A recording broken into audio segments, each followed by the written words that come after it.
I'm a local loan officer in West Palm Beach, Florida. I've been in the mortgage industry for the last 8 years. I've worked in the industry throughout the country. I've closed over 1,000 loans during my career, so I've seen it all. I'm on a mission to make mortgages both entertaining and educational. Welcome to Lending with Leah. This is the podcast for anyone thinking of potentially owning, in the process of buying, or even owns their own home. That was so sad. So the reason we went with the sad trombone music is because we're going to be talking about fraud today. And I think fraud's kind of a sad topic. It is definitely a sad topic, but it's a real thing. Mm-hmm. And I think it's something that's important for everybody to be aware of what's going on. And so today, there'll probably be a lot of like scary music that we do in the show, right. And like the sad trombone.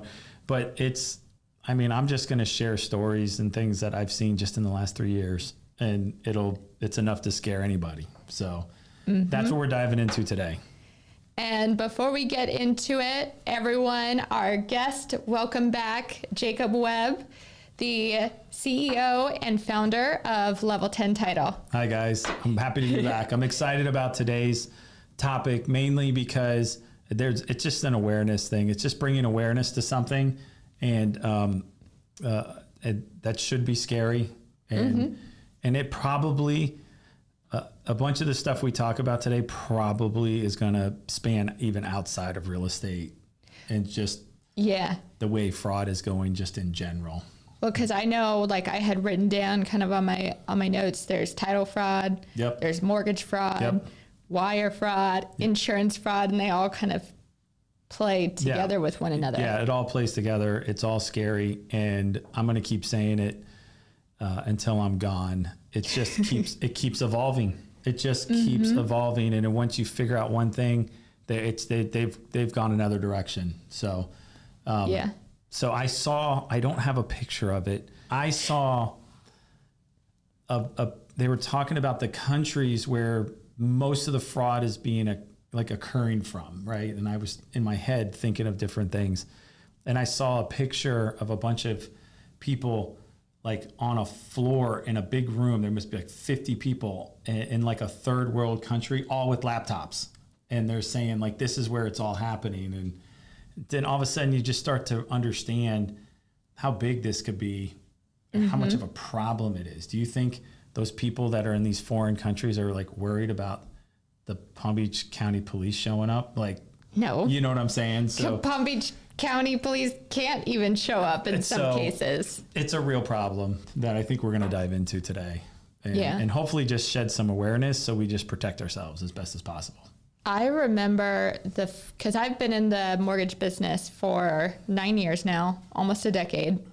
You didn't really hear much about fraud when I first got into it, but I remember maybe about a year in is when I heard about wire fraud for the first time. So like we used to be able to, because we get wiring instructions from the title company, being the lender as well. Right. And if a buyer used to ask us, as the lender, we used to be allowed to send those, no problem. Right. And I remember the first time we heard about wire fraud, and it was a big deal. It was like, as a lender, you cannot send wiring instructions to buyers anymore at all. And I instruct our agents, they don't ever send wiring instructions. They should only come directly from the party that the money's going back and forth from, and that's it. And that's what's scary, is that people are sending out. So every time I send out a set of wiring instructions, it has my account and routing number on it. So if people just start passing that around, like that's a scary thing, right? So can we go into story time? Yeah. Is it time for that? Yes. So when I owned a title company in 2008, sold it in 2012. Wire fraud wasn't like a thing. And maybe it was, but it wasn't so prevalent. But fraud was. And so what happened to us was I get a call from my bank one day down in Miami, and they said, hey, there's somebody here trying to cash a $4,900 check. can you like verify whether this is yours or not? So I went and looked at my system. I was like, yeah, I don't know what that is. Like, I don't have that name. I don't have that anything. And so, to make a long story, I said, no, that's fraud. Let's not do it. To make a long story short, we found out that somebody had made our check stock from our company. Gosh. And I have a whole nother, I could go to a company right now online and I could order a new set of checks for my company, like in 15 minutes, just go online and order a new set of checks. Yeah. They don't make me verify that account and routing number. They don't make me verify anything. So what's to keep me from doing that? So every time somebody hands you a check or somebody hands me a check, it's got my account and routing number on it. Yeah. So what's to stop somebody from going and making checks that have my account and routing number on it? Nothing. So we found out, this was back in 2012, they did 29 $4,900 checks that I don't know what the scam was. I don't quite understand it. But they were being cashed all over the country, like check cashing stores in Iowa, check cashing stores.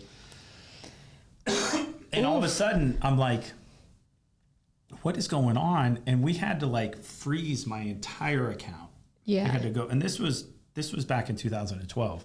Which was a little while ago, but really even not that long ago. So what we found out, just real quick, because I don't want to spend a lot of time on it, but we found out, like, the police department's like, yeah, you got to call the FBI. I called the FBI.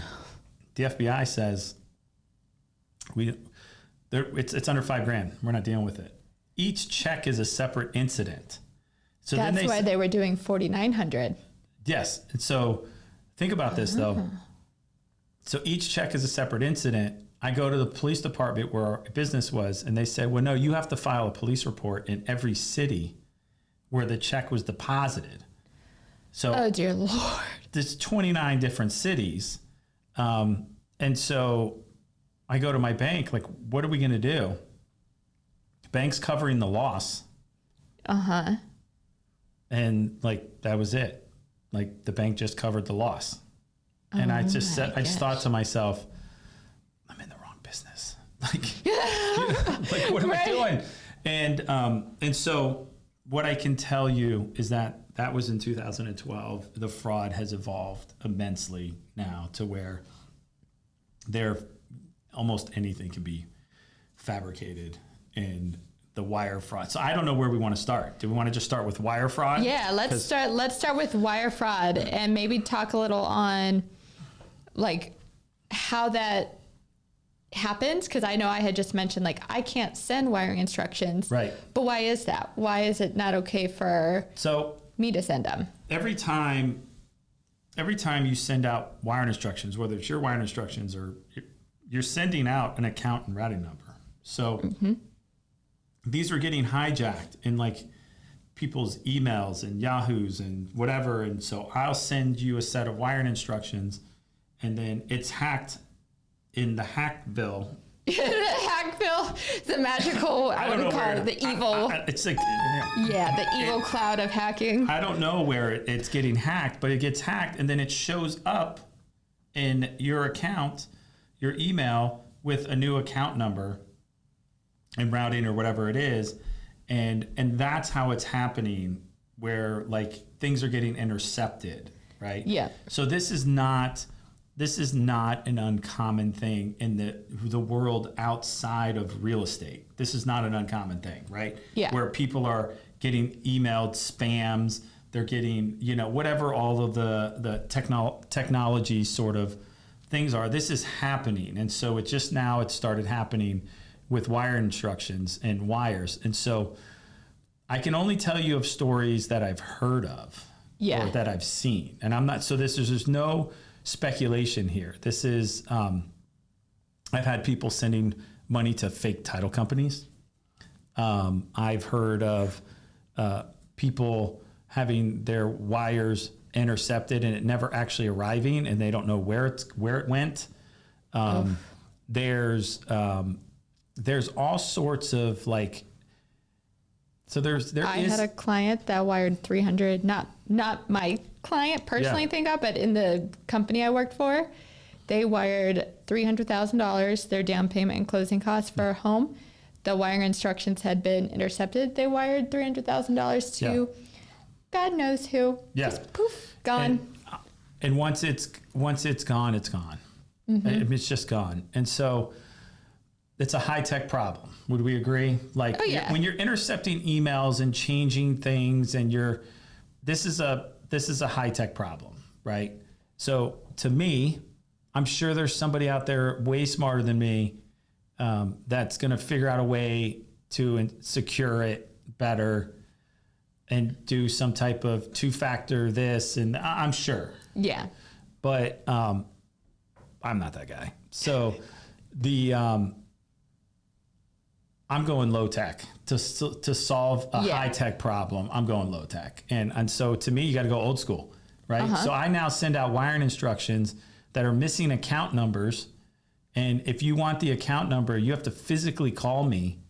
And then I have to ask you questions of like, just so I can make sure I'm dealing with the person that's actually buying the home and doing and we're just talking about wire fraud. And when you start getting into like identity stuff, I mean, I got some good stories on that one. So my thought process is for any of our listeners is that if you're sending your wiring instructions to anybody or you're sending a wire, you got to verbally verify, right? And it might be a pain in the butt. I have a bunch of agents who have always wanted me just to like, they get frustrated because it's so difficult, right? There's just, we want to make our jobs. Can you send me the wired instructions and I'll send them to my client? I want to make my client's life easy.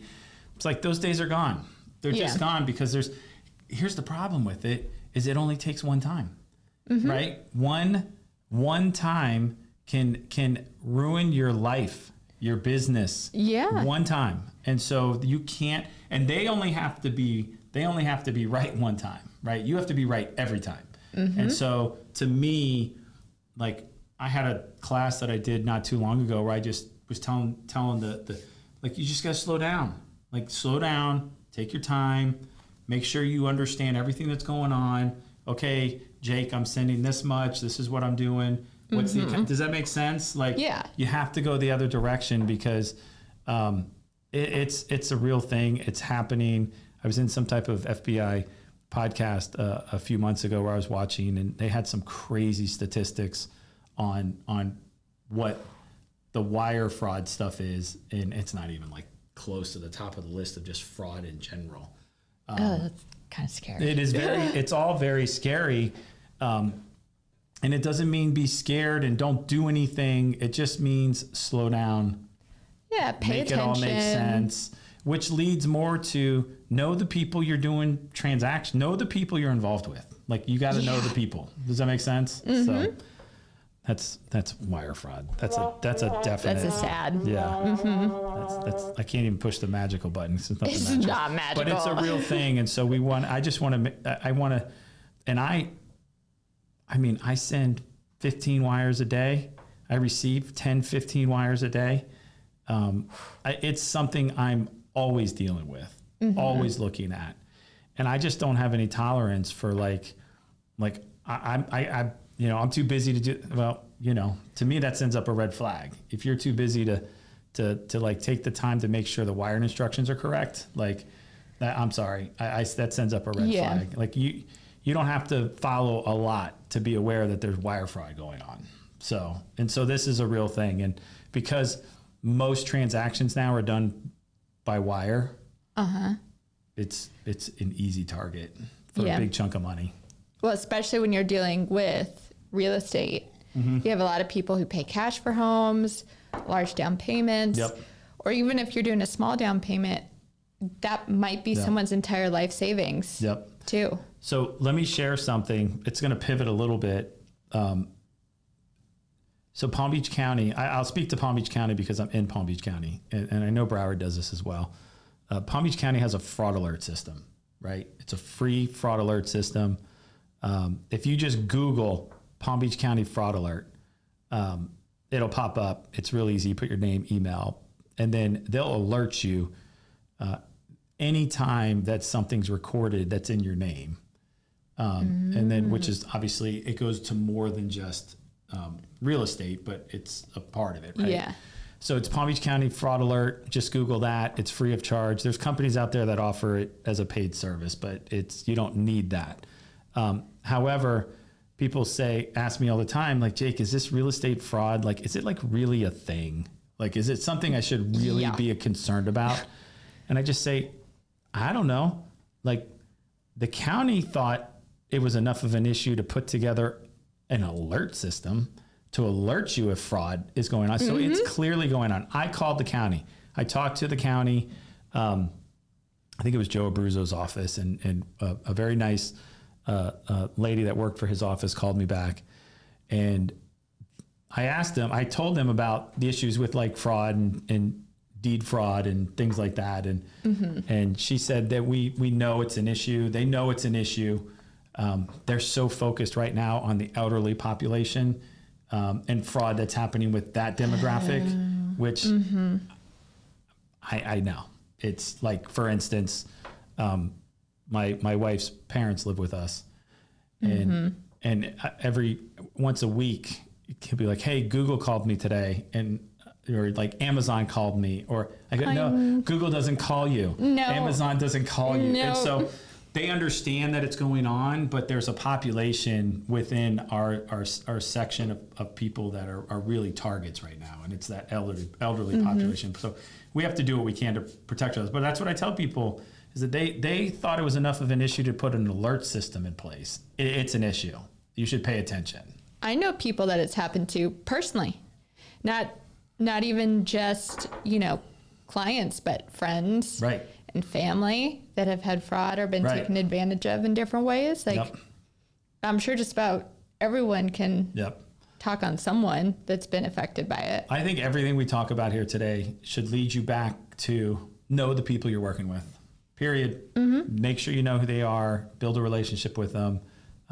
Does that make sense? And like, just so that everything kind of lines up, because we got wire fraud. You've got, you want to talk about mortgage fraud. I know that's going on. Yeah. So with mortgage fraud, I mean, there's a couple different things. I mean, my examples are more so I've caught a few people. Right. Usually I get one really good case of fraud every year with a client. So I'll touch on this one because it's probably one of the most intricate and one of my most favorite ones. So I had just gotten into the industry maybe 1-2 years in, and I was working for a builder's lender. And I had this client, and we're going along just fine. Everything's fine. No issues. But then one day I get a call from the employer of the client. And the employer starts talking to me, and they're like, you received a verification of employment from us on X date. I was like, yeah. And he goes, well, that verification of employment was intercepted by the buyer. And he filled it out. The buyer had filled it out. So it was a she. She filled it out. Turns out she had actually been stealing money from the business, falsifying employment records. So she was providing false pay stubs, technically. She gave herself a raise? She gave herself a raise. Okay. A very nice. I don't know. I've never seen a secretary make $175,000 a year. But, we had all this documentation for it until the employer called and was like, she's getting arrested, this and that. And then turns out as we started digging into it more, because when this kind of stuff comes up, we have departments on the mortgage side that'll really do fraud investigation.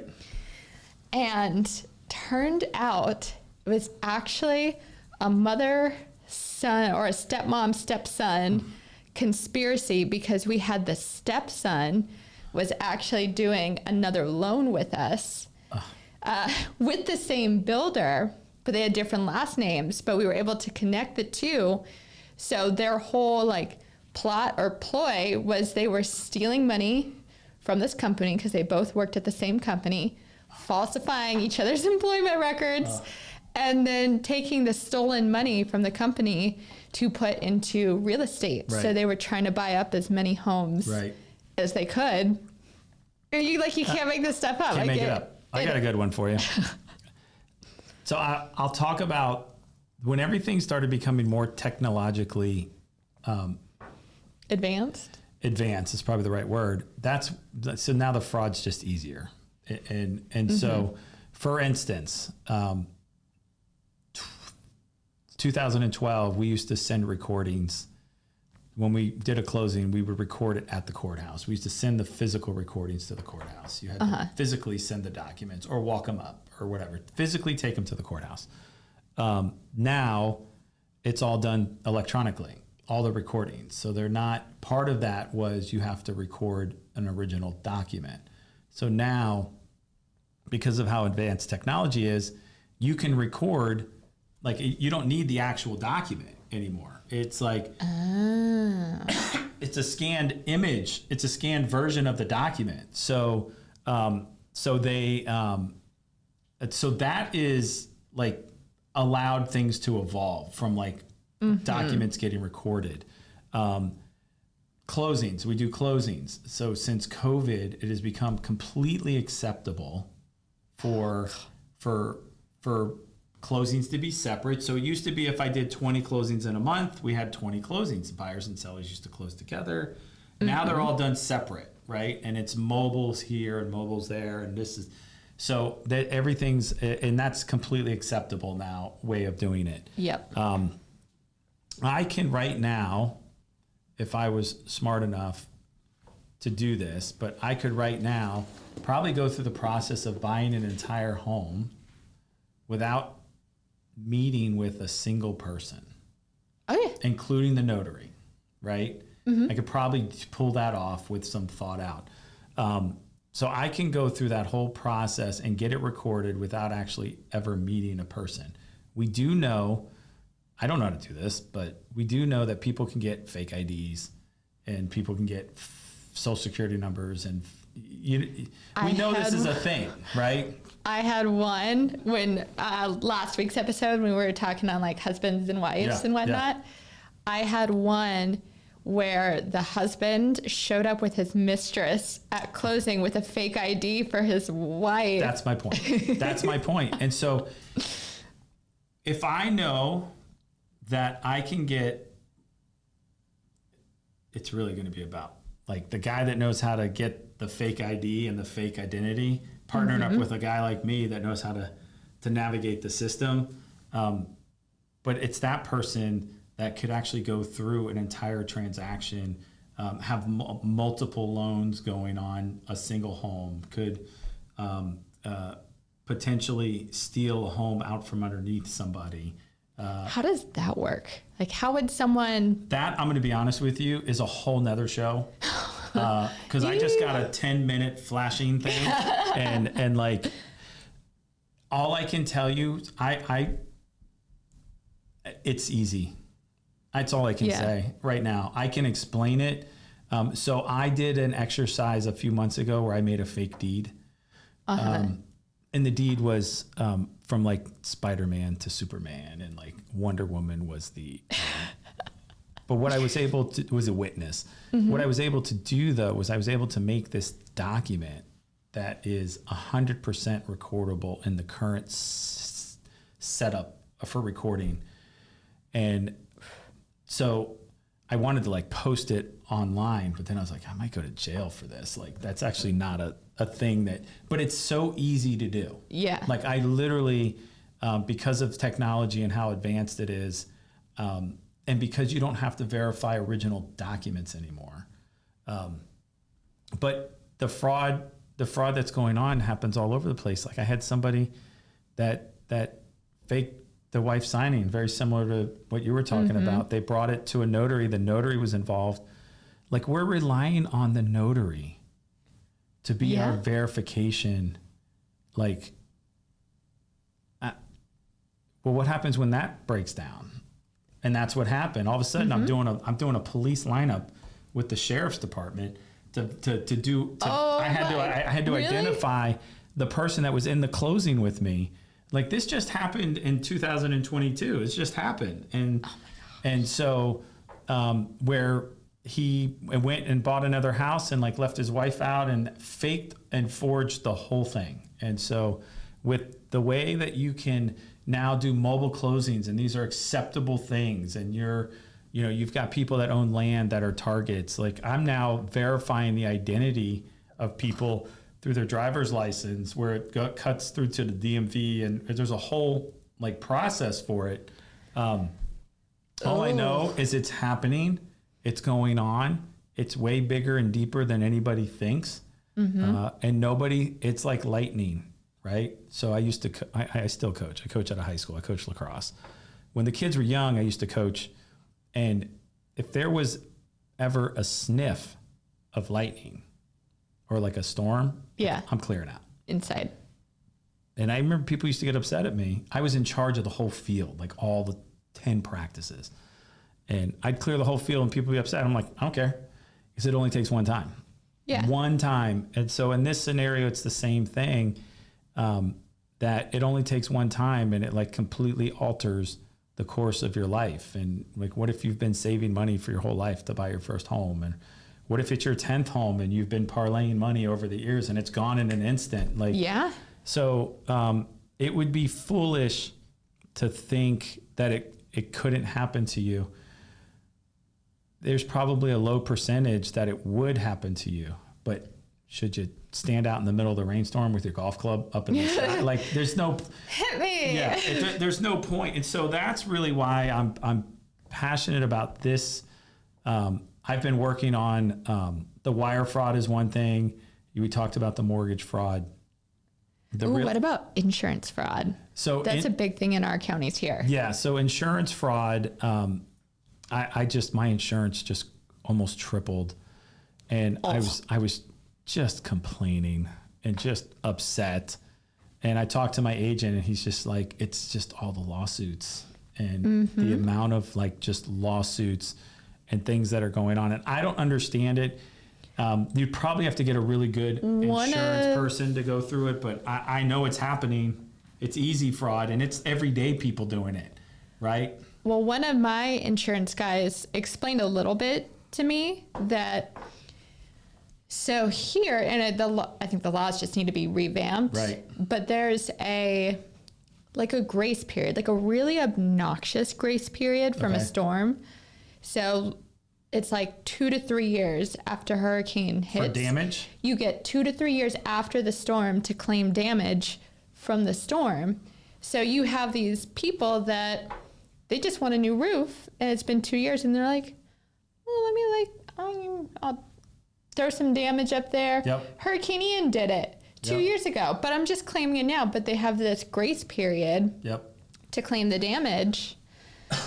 I don't know all the details, but my understanding is that is what it is. That it's things like that. It's the insurance version of like ambulance chasers, and it's, you get what I'm saying?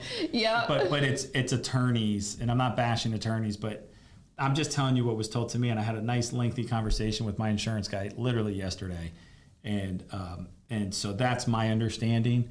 But that it's not.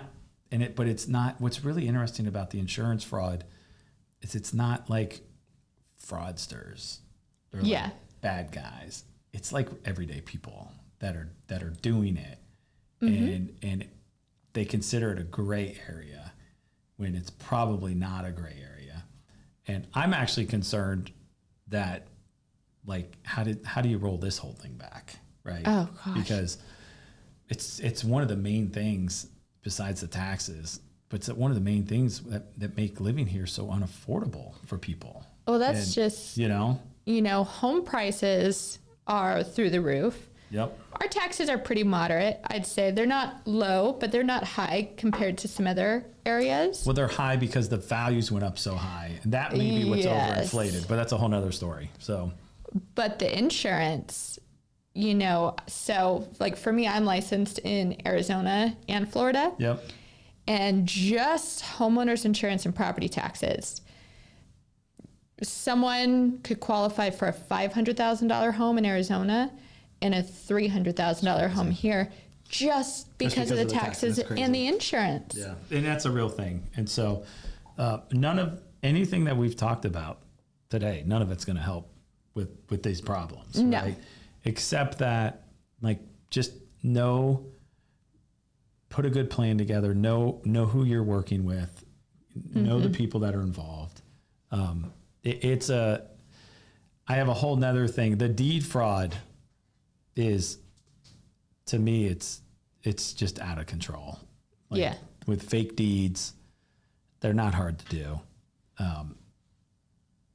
People overseas, I'm just guessing, people overseas, you could, if you play your cards right, you could buy a home, or you could change the deed on a home, and you could do 3 simultaneous refinances on the same home without any of the lenders or the title company being aware. It would be an orchestrated sort of thing. Right? Yeah.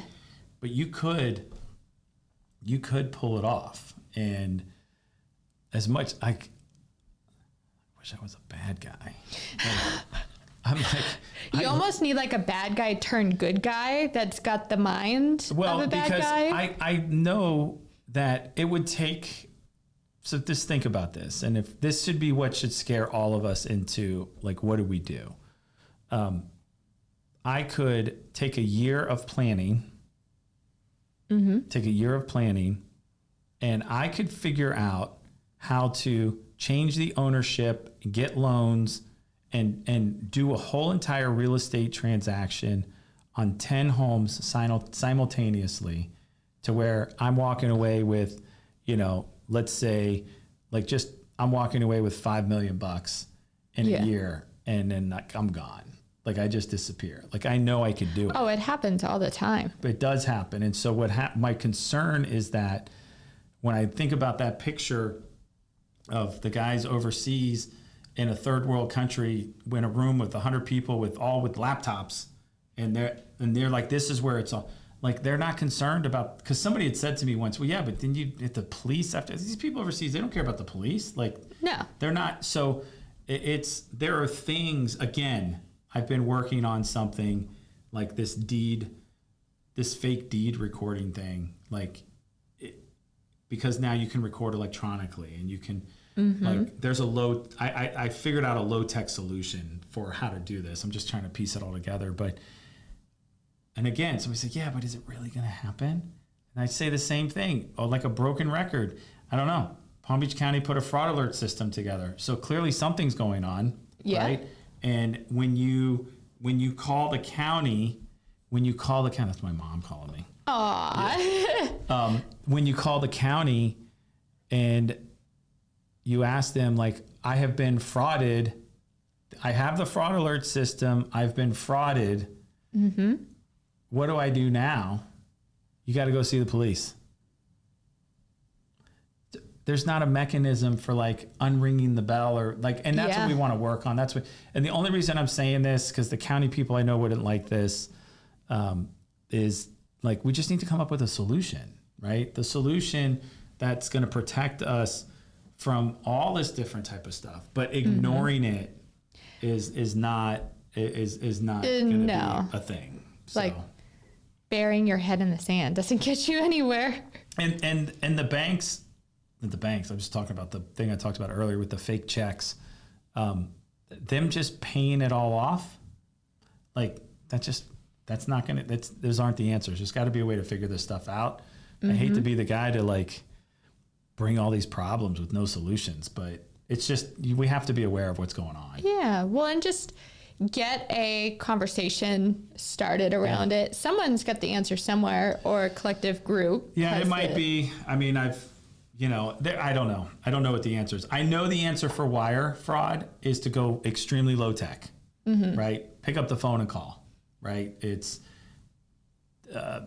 so listen to this. When somebody's selling land now, when they're selling a piece of land, I'm required to send them a letter that says, we have a contract for your property, blah, blah, blah. And I'm supposed to put a secret passcode on the letter. So I put a secret passcode on the letter. Oh my gosh. I am only allowed to mail it to them, certified mail, which I just send to FedEx. I'm only allowed to mail it to them on the address that is on public records on the property appraiser's website, not an address they gave me. Yeah, I can only send it to whatever's on the property appraiser's website. And then I am not allowed to close that transaction until they call me and recite back with the passcode. Correct. That's but that's low tech. You know what I'm saying? That's a low tech way to do it. But I'm now required on all land deals to do that. There were people putting, I heard of one, there was people putting like a piece of land's worth $200,000, goes on the market for $100,000, and they get like 50 offers overnight, and they're just collecting the escrow deposits. Like, that hurts. And I know of 2 people in the same office who had put a contract on the same property, and the only reason I found out about it is because they both were using me as their title company. And I was like, wait a second, this is 2. And one of them sent off the escrow money. The other one did not, because the other one thought, like, something's off here. Yeah. Why is something? Just felt it. If you're selling it for $100,000, it's worth $2 million. Something's off, and it wound up that this person that did this fraud had gotten several $100,000 worth of like $10,000 escrow deposits. Eek. So it's one of those things. Slow down. Just take your time. Make sure everything lines up. If it doesn't pass the sniff test, nothing wrong with asking some probing questions. Yeah. To find out what's going on. And I get that too. Even as a loan, some people are like, "Oh, I'm going to give you all my life information. I want to know who you are." And I'm like, "Duh." Yeah. Why don't more people ask me that? Of course you want to know. Yeah. Who I'm calling. I call. I'm asking for your social. I'm asking for your date of birth. I'm asking for your when people say all the time, I don't know that this is you. I said, you know what? I'm glad you're asking, I'd like to get the information, but I understand you being skeptical. Call your agent, verify that I am who we're working with. Does that make sense? Get a third party to sort of verify. That's a safe thing to do. But again, all of this stuff is scary. All of it's manageable. There's not a solution to it except to just protect your family, protect yourself, pay attention to what's going on. And we're just talking about real estate stuff. I know. And real estate fraud on that little FBI thing I did wasn't even close to the top of the fraud stuff that's going on. That's crazy.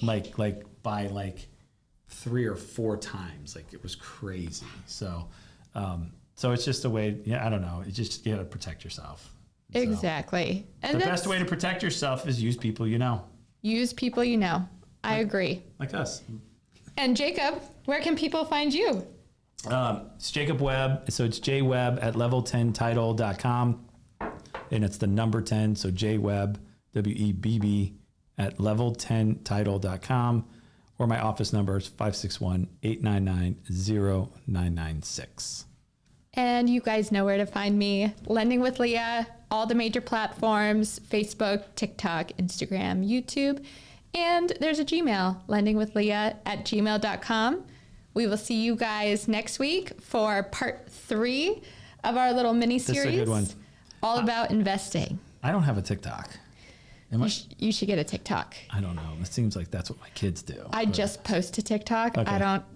I can't. Right. It's too much. But I'll post a video on TikTok. I don't think anybody wants to see me dancing on TikTok. So.